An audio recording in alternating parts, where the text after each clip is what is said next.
fascial strengthening for the lower back, you want to start by sitting on the floor. And this is really just an exploration. You can mimic what I'm doing, but really it's just a matter of putting your legs in different positions and flossing, so rocking back and forth in that position. So I get into like this 90 degrees, so both knees are at 90 degrees, and I'm just rocking back and forth. Not an isolated or static hold, or isometric rather, but I'm leaning in and coming back out, just flossing through the range of motions in my hips. Here's some active range of motion. So I'm just keeping the leg off the floor until I get back to resting position. And I just bring it back to the front of me and back. And you want to make it as smooth as you can get it. And really think about activating that side piece, your outside of your hip. And there's a little butterfly stretch. So this is a hip bridge pelvic tuck. You want to start with scooping the sacrum up off the floor and trying to pull off one vertebrae at a time, and then squeezing the glutes at the top. And you're only going to lift up to your mid-back. And as you see, I kind of mimic the roll. So from your mid-back back down, you want to try to roll your spine back down onto the floor, letting one vertebrae touch at a time, and then letting the sacrum rest, and then scooping the sacrum back up, roll it back up, and squeeze at the top. Here we have quadruped spinal circles.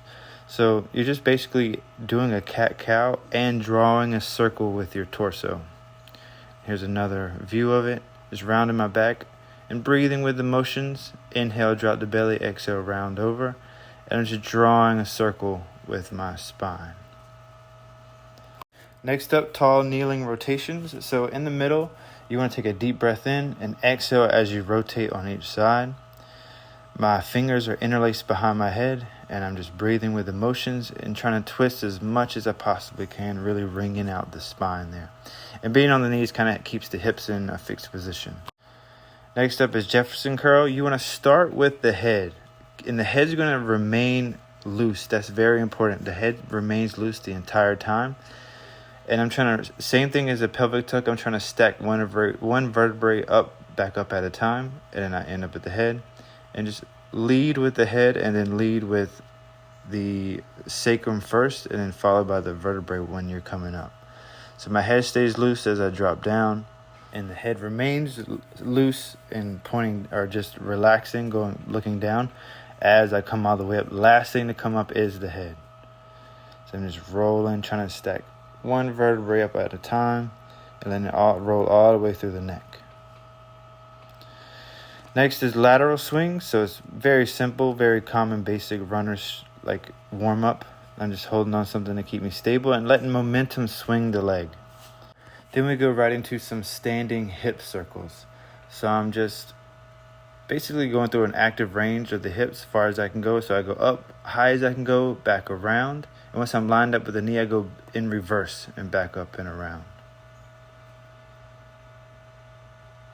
Really feel the whole motion. Here's another view. Nice and slow. Intentional. Really trying to activate the outside of that hip as you move around. So I go forward and then reverse. Breathe with it as well. Just connect to the whole body, the whole unit. Then you have some frontal swings, still holding on to some support. I'm just swinging, letting momentum take me far as it can, go forward and then reverse. And like behind me. Then you drop down into some shoulder taps. So I have a wide stance in my legs to keep the hips stable. I'm really squeezing the glutes. I'm trying to not let my hips shift.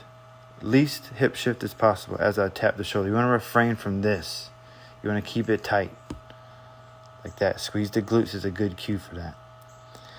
Then we have this little hamstring pump. So it's a 3-way hamstring curl. So if you see, I have my knee out and then in, out, then middle, and then back in. And it's just small little pumps, just really pumping blood into the hamstrings. Now we have an adductor squeeze. So you can just use any kind of pillow, any kind of like square foam, or anything you can put in between your legs and squeeze it as hard as you can. And now we're getting into a couch stretch. So you can use the wall, a couch, It really anything to bring that back heel to the glute. And what you're going to do is inhale, push the foot into that bench or wherever it's on. Exhale, release. Then squeeze the glute and lift the pelvis. then relax, and repeat that. Make sure you're squeezing the glutes and lifting the pelvis up to the ceiling. If you were thinking about your hip bones in the front that protrude out, think of them as headlights. You want to shine them onto the ceiling. Then you can walk the leg forward as you saw and really get into the adductors there. And this is elephant walks. Just put my hands somewhere rather low, maybe slightly past the knees, lower if you can go. And I'm trying to arch my back and point the glutes at the ceiling. And then I'm just pushing one knee, squeezing the quad out one at a time, and just alternating between that. Really getting a nice stretch on the back of the leg. And then it's just a deep squat hold. I insist you move around and twist and turn and floss through your hips for 2 minutes at least. And just take a feel for it. Really enjoy yourself in that position. You just move around however you feel like. There's no right or wrong way.